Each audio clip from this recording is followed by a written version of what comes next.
And it all started, or at least the success that I've enjoyed, all started one day over, of all things, a parking spot. A parking spot. A parking spot. You got to share that with us right now. So one of the guys that I worked with, one of these three, we were referred to as Charlie's Angels. The guys that we worked for his name was Charlie, and so everybody referred to us as Charlie's Angels.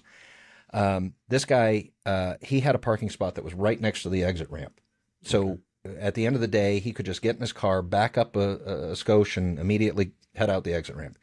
I, on the other hand, was like 3 or 4 spots on the other side of the parking ramp. So I had to back up, go up a whole nother level, then go back, catch the next exit ramp to go back down. Okay.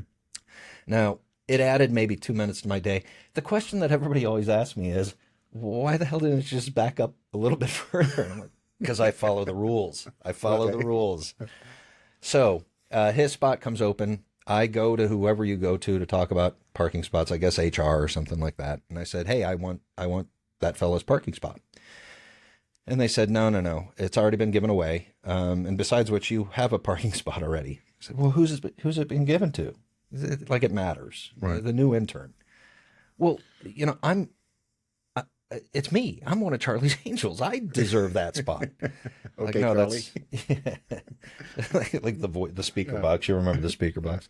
They're like, no, that's not how it works. It's a lottery, and your name wasn't even in the lottery because you already have a spot. And I said, no, it's you who doesn't understand. I deserve that spot. I said, well, why don't you go take it up to Charlie? So that's what I'm going to do. So I marched down the hallway, knock on Charlie's door, said, hey, you got a second? He said, sure, come on in. Now, a little bit of background. Charlie never called me David because there was already a David on his team. So I was the second David. I was the new David. So he always called me by my last name. I go into his office. I share with him the same story that I just shared with you about the whole parking spot and all that kind of stuff. And he did 2 things that I will remember for the rest of my life. Number 1, he called me David. He said, David, have a seat. Got my attention with that. But then what he did next was he reached underneath his desk and he pressed this button and it made the door close on his office. I thought, oh my God, what have I done? I want one of those one day. No. To do what? Close the door in my office. You're thinking that this story turns into Matt Lauer, but it doesn't. It doesn't. MacGyver, more or less. So he says, I'm going to give you some advice. And if you listen to my advice, you're going to have a phenomenal career. If you don't listen to my advice, then good luck and God bless, because you're really going to need it. I should interrupt myself and add an epilogue here.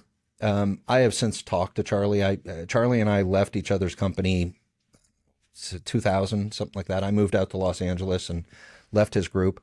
But I stayed in touch with him over the years, and he does not recall this story. Really? That's how insignificant it was to him. And I don't mean to say that he didn't believe what he told me. It's just that I'm sure this is how he lived his life, and it was so important to him that sharing it with somebody else just didn't rank high on his to-do list. But at any rate, he said, I'm going to give you some advice, and if you follow this advice, then you're going to have a fantastic career. At this point, he definitely had my attention. He said, when you get here in the morning, you should have one goal in mind and one goal only, and that's to have one client, not 2, not 3, not 4, just one client. Go home at the end of the day and say, thank God David Benz was there for me today. I don't know what I would have done without him. That's it.